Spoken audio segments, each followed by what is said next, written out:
Welcome back, and today we are at the end of the second round of the NFL draft, and we are going to do a special on the Packers. Packers draft picks through the first three rounds.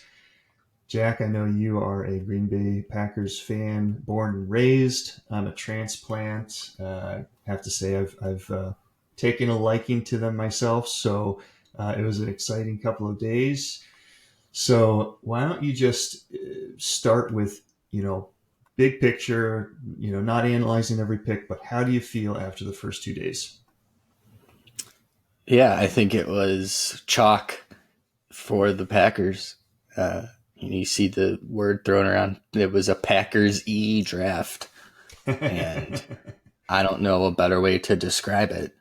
It's been, you look at addressing specific needs hmm from that perspective, you can check all the boxes. You look at what we've been, I take one little step back. People make this way more complicated than it has to be when we do hundreds of mock drafts. Who's gonna be picked here? Where like Brian Gutekunst gives us the playbook every year, and for whatever reason, people decide to ignore it or are surprised when the picks are what they are. Because I don't think you could find a more chalk draft from that perspective. People are big picture. Why didn't we get this cornerback? I mean, he's been telling us for weeks and months that he likes his cornerback room, Right, uh, and right. he likes where they're at with that. So, big picture, I think they hit on all their needs. I think they got great value with some positions that have been undervalued now in the NFL. I I mean, we'll get into the specifics maybe, but I think they got the best off-ball linebacker in the draft, and they and were able to trade down and get extra picks and get that selection. I also think they got the best safety in the draft. So, two positions that have been devalued by the NFL, but big holes in the Packers defense. Right, And right. I think they just hit it out of the park with those two picks. Yeah, so we'll get to the draft by draft in just a moment. I do want to address what you said with the corner, though, the cornerback room. Are you as confident as Goody is about our cornerback room? Oh boy. And the reason I say that too is because we were sitting there at 41, and everybody obviously had Cooper DeJean locked to us, and then the Eagles jump up, they take Cooper DeJean, and then we trade down with New Orleans. New Orleans takes what everybody basically said was the next best corner with Kool Aid um, on the board there. So if I have any sort of criticism or maybe not criticism, obviously I don't know as much as they do, right? But the question mark that's left is, were we, was it a mistake to move down, not pick up Kool Aid, and then after that we didn't pick up a corner through the second and third round at all. So Mm-hmm. we had the chance to get what everyone said was kind of the next best guy after Cooper DeJean, and instead we moved out, got some great players. I got I agree with what you say with the other picks, but our corner room is still really suspect. Yeah, I mean, for to answer your question, I think the top of the corner room is obviously good.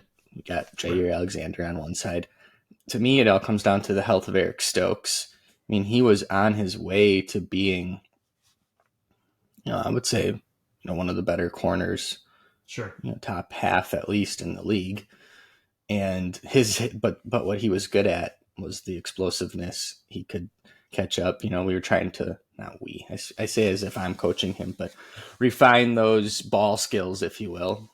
He could close on the ball, but maybe not pick it off and do something with it. But that injury, that's concerning. He seemed to just be plagued by everything last year after coming back from the major injury. I think they really like Carrington Valentine. Mm-hmm. I do as well. He's an in-your-face kind of corner. And then, if you look at the money that they doled out for Keyshawn Nixon, that's not kick returner money. That's starting corner money. And I don't see him on the outside. I don't think the Packers see him on the outside. Right. I'll still maintain he's better in the safety kind of star hybrid role. Right. Which I think he can fit in on the defense. But I do think there's value there. I mean, even Corey Ballantyne, I think, is a solid corner. I think we've got the guys. I'm a little bit discouraged, if you will, about the depth. But to answer the other part of your question, I think it's clear. I think Cooper DeJean was the guy at 41. And when Philly came up and traded up at 40 and took him, right. I think you've got Brian looking at the board and saying, okay, that was our corner. He's gone. Right. I think they probably had a medical flag on Kool-Aid. Sure. Coming back from his injury, and maybe the value wasn't there. And you couple that with, I think this is a deep corner Mm-hmm. draft. You can get good value on day 3 here. Right. So I wouldn't be surprised to see a couple of these picks thrown at corner and try and build the depth from the backside. So before this draft, you and I said, this is one of the few years where it makes more sense for Green Bay to move up in the draft, right? Because they've got players everywhere. They've got, they don't need to just fill the room with warm bodies. It would actually make sense to go up, get some quality starters, but Goody being Goody, he just kept on moving back. Yeah, I think he's got it almost sounds too simple trying to explain it. And what do I really know? But it just seems like he's got his board and he sticks to it. Yeah. And I will suggest and maintain that is the best way to draft. You don't get drawn to a particular player. You don't get caught up in a particular trade. He's a value-based picker. Yep. And he's got his board. He's got his guys. He sees what's going on. And, to be able to take... I wouldn't have been surprised or mad if Edgerrin Cooper was taken with pick 25. I thought that was a real possibility in the first round. Right. To be sitting at 41...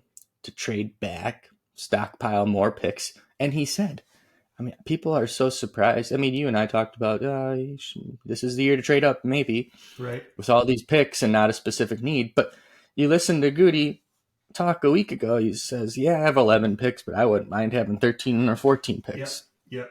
What does he have then? Yep. 14 picks. Right. The guy tells you what he's going to do. Right. Subterfuge or not. Right. And it to me, people make it way more complicated than it needs to be. Yeah. And he's got his guys, and it's relatively easy to figure out the guys that he likes. And I hope we get into my predictive abilities later. But last night before the round, I threw, I think, 6 or 7 names at you. Here's the guys I wouldn't be surprised taking, and what do you know? Right. They take them. Right. And I'm no draft expert. I just know what he likes and the value. Right. So. Right. Yeah. So let's get to the specific draft picks. And I think it's interesting to point out that they did take or end up getting the number 1 ranked linebacker and the number 1 ranked safety here in the second round. So they seem to know how to be patient and wait for what comes. So if it works out, they look like a genius. If they miss out, then they look bad. So far it's worked out. But let's get started with the first round. Jordan Morgan out of Arizona State. What are your initial thoughts on Jordan? I think it's a good pick. Totally, probably one of the most Packers-y picks. He, when you look at offensive linemen, the prototypical player that they look for has versatility. What do you hear from Goody right after the draft? We got this guy playing four. He could play four spots on the line. Right. Do you think And that's what stood out about Morgan versus Guyton, who was still available? yeah, I do. I look at Morgan from Arizona. He's coming off that ACL from 2 years ago, I believe. Without that, I think he had a chance to go a lot higher. Right. Right. He had a great week down in Mobile at the Senior Bowl, which we also know that Goody loves to draft guys that go down there. Right. And right. You just look at the plan on the offensive line. It's all about competition, right? Last year, no starting left tackle. Rasheed Walker, Yash Nyman, alternating series to start the year. Right.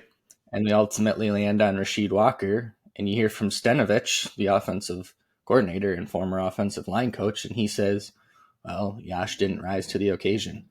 They love competition. Right. Which is, I'll scratch my head about the kicker situation last year, but we're not talking about that.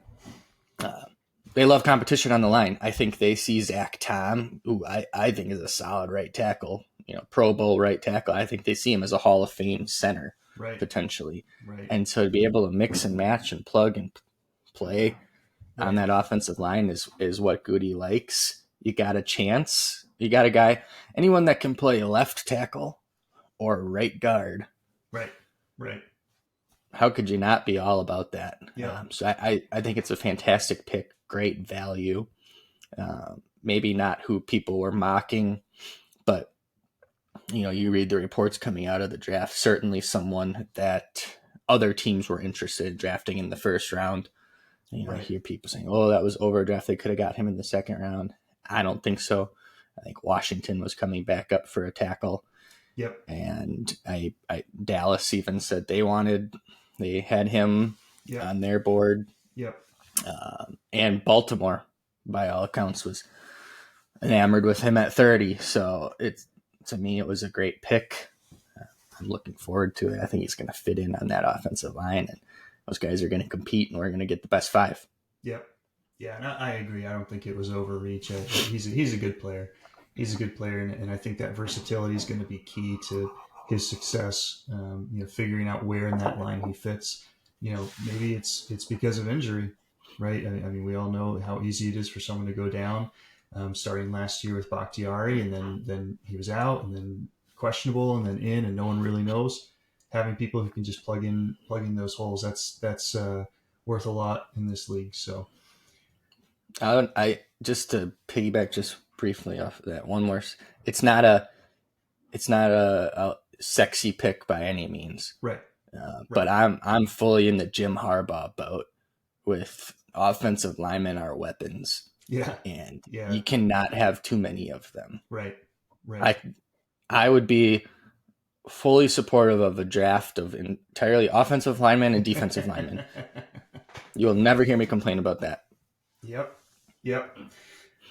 All right, so that moves us to the second pick by the Packers, second round. Like we talked about, they moved back from their initial pick.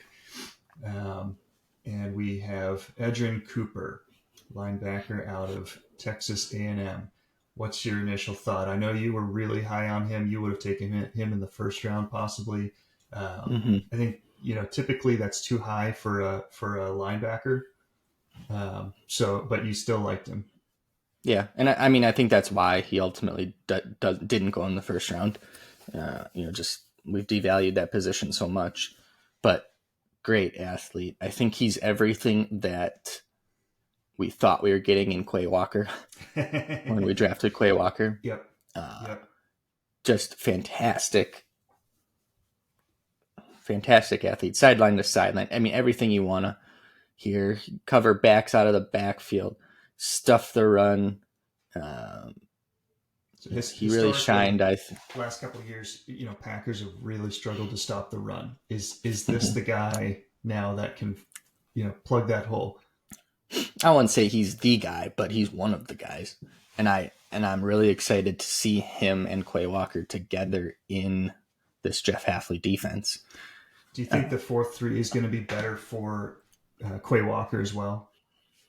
Yeah, I think the less, by all accounts, with Edge Cooper is he's got it here. Yeah. And he said last night after his draft, the Packers were making him do the most board work out of anyone. They bring him in, they meet with him, he's right on the board. Yeah. What do you know about?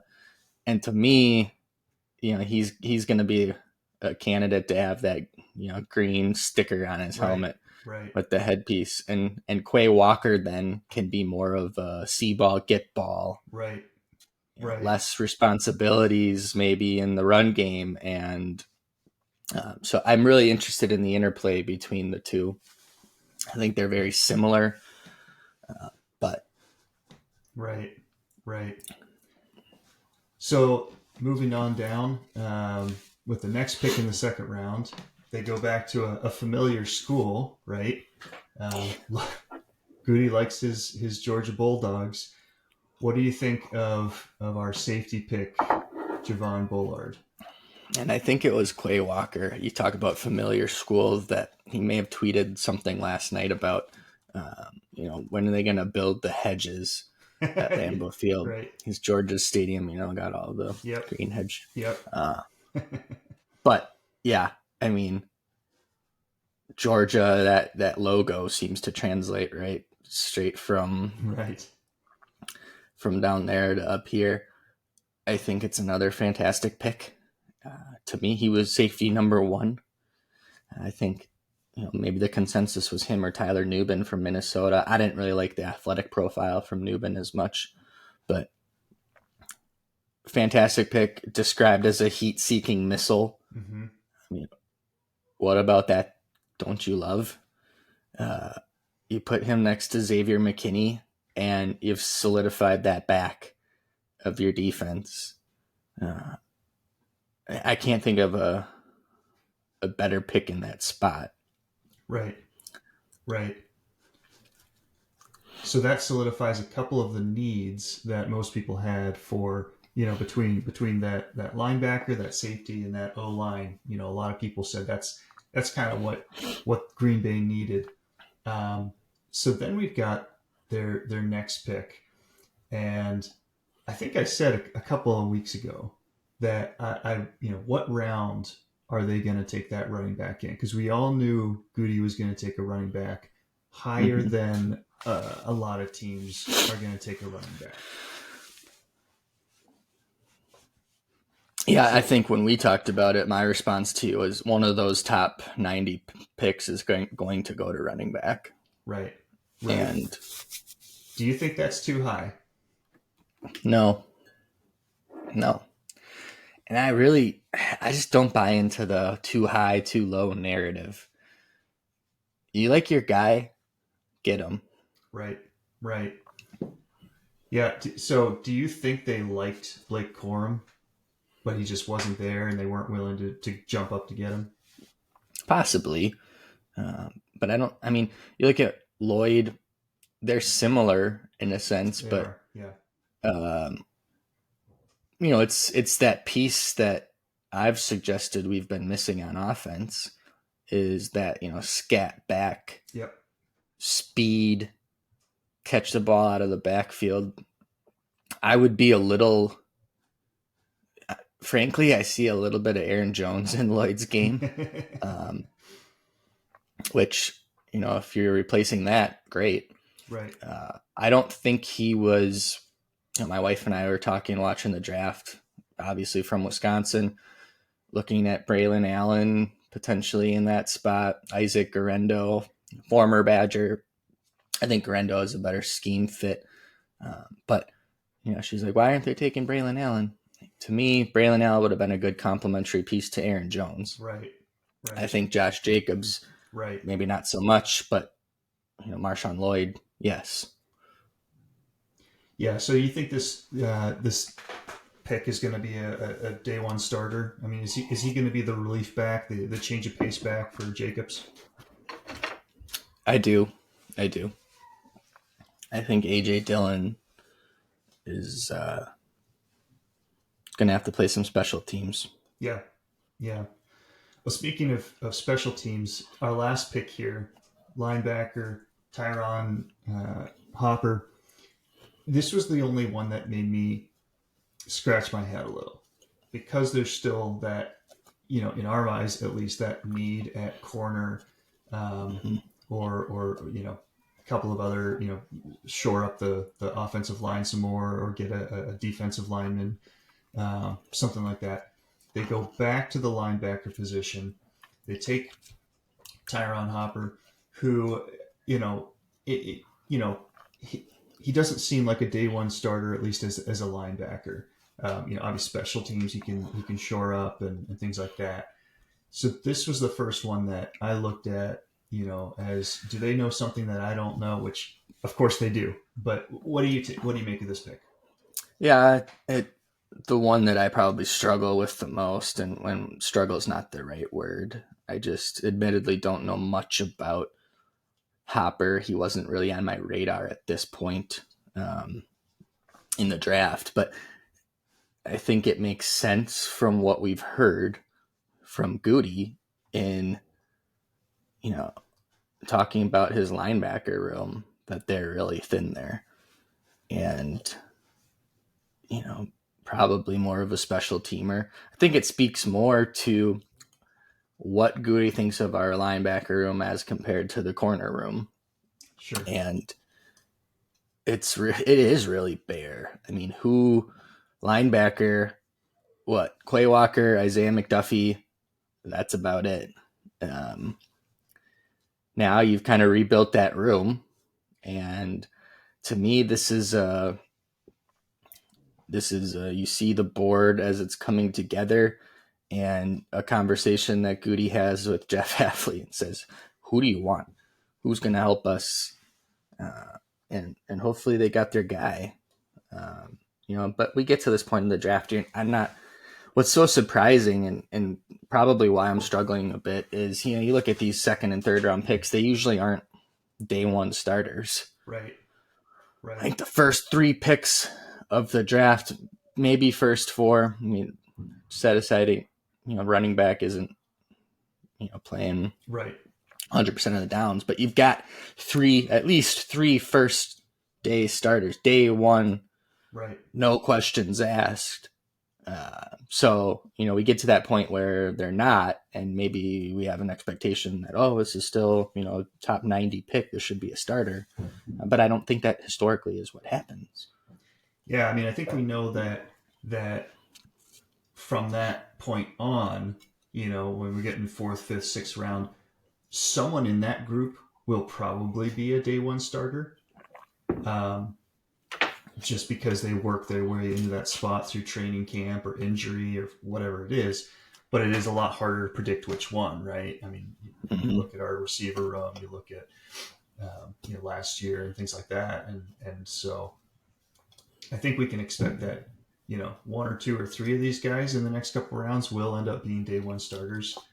It's just a lot harder to decide which ones. So overall, you like the draft. Um, Anything that you wish they would have reached for, or you're in the camp of I'm confident in Goody. He's gonna lead us, and I'm not gonna pretend like I know more than him. Yes, that's the camp I'm in. He's got a proven track record, and the way this board fell, I mean, how can you Yep. how can you not be romantic about Goody drafting? Right. Right. To take some Aaron Rodgers words from Right. Right. Well, I will say, from your list at least, you got two of them, right? You got Javon Bullard and you've got Edgerrin Cooper. they were both on your list that you texted me before the draft started there. So any more predictions, or at this point a little bit beyond your research? Yeah, you get to day 3, and I'm not as strong with that. Pretty good, top 100. Right. I should have had this show yesterday, so I could have put it out in the universe. But I got a timestamp on that text, right? Yeah, that's right. That's right. Well, and I gotta say, I wish we had the play-by-play during the first round, because you were hitting them, all the way down, except for that Penix pick, which I don't think anyone had that one. Had that one down. I'm still scratching my head. Well, we'll save that conversation for another day, because I think we're out of time for a whole conversation on the Penix pick and Atlanta and what they're doing and whether or not it's truly following the Green Bay model. So we'll save that for a future discussion. But day 3's here. What are you looking forward to? I think just building that depth and the inevitable quarterback selection. That'll be fun. Yeah. Fans will lose their mind. Yep. So but I think Green Bay what do you think are the surprise picks that everyone's going to be? So you just said quarterback.